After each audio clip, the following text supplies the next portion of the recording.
Question number 11 देखते हैं।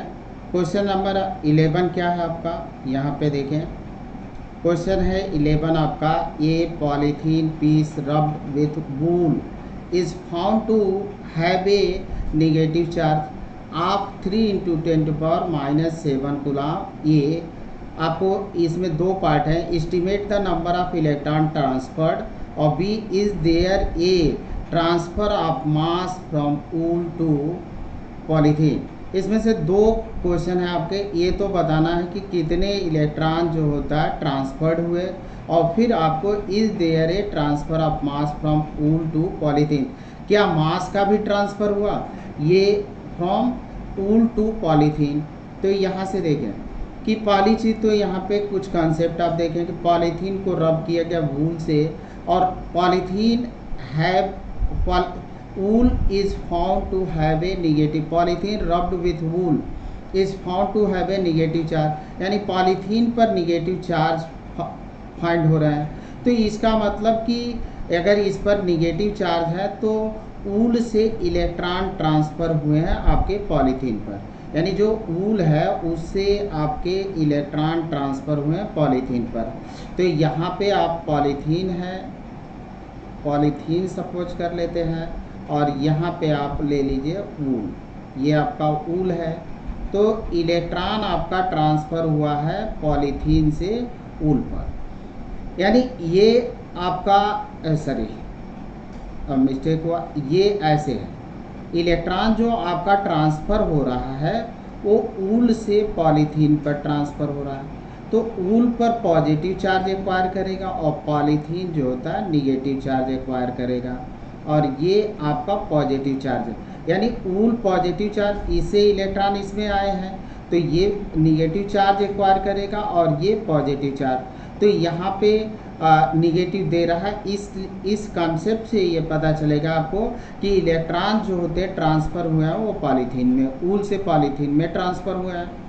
अब ये बात कि कितने इलेक्ट्रॉन ट्रांसफ़र हुए, तो according to quantization of charge Q equal to आपका कितना होता है, देखें ये पार्ट देते हैं। Since polythene have a negative charge therefore electron transferred from wool to polythene, ये कन्फर्म हुआ कि इलेक्ट्रॉन हमारे ट्रांसफ़र हुआ वूल से पॉलीथीन में, तो पॉलीथीन हमारा नेगेटिव चार्ज हुआ है और वूल एक्वायर किया है पॉजिटिव चार्ज। अब कितने हुए हैं इसको हम कैलकुलेट कर लेते हैं। Q बराबर होता है यानी according to quantization of charge.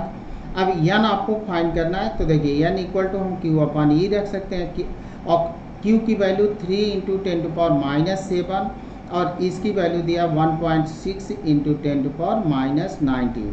अब इसको जब हम सॉल्व करेंगे तो ये मिलता है 1.87 × 10⁻12। अब ये नंबर है तो इसकी यूनिट तो होगी नहीं। अब इसको हम अप्रॉक्सीमेटली लिख सकते हैं 2, क्योंकि 1.87 को हम 2 लिख सकते हैं। तो अब इसको आप लिख सकते हैं इक्वल टू 2 × 10⁻12, ये हो जाएगा। अब इसका सेकंड पार्ट है कि क्या जो वूल से इलेक्ट्रॉन आपके पॉलीथीन पर गए तो क्या आपका मास का भी ट्रांसफ़र हुआ, तो ऑब्वियसली हम कह सकते हैं कि हाँ मास का भी ट्रांसफ़र हुआ। यस, मास का ट्रांसफ़र हुआ, क्योंकि इतने इलेक्ट्रॉन जो होते हैं आपके वूल से पॉलीथीन में जा रहे हैं, और एक इलेक्ट्रॉन का मास होता है 9.1 × 10⁻31 kg, यानी इतने इलेक्ट्रॉन आपके जा रहे हैं तो एक इलेक्ट्रॉन के साथ उतना मास जा रहा है। तो आपको ये कैलकुलेट करना है कि कितना मास ट्रांसफ़र हुआ है। तो यहाँ से हम इस बी का जवाब लिख सकते हैं yes, because electron has a finite mass. Electron finite mass होता है और इसका मास होता है इतना। अब आप निकाल देखें कि एक इलेक्ट्रॉन का मास इतने हैं, आपके कितने इलेक्ट्रॉन ट्रांसफ़र हुए 2 × 10⁻12, यानी इसमें आप इतने को मल्टीप्लाई करेंगे तो टोटल मास ट्रांसफर पता चलेगा। तो हम mass transfer from polythene to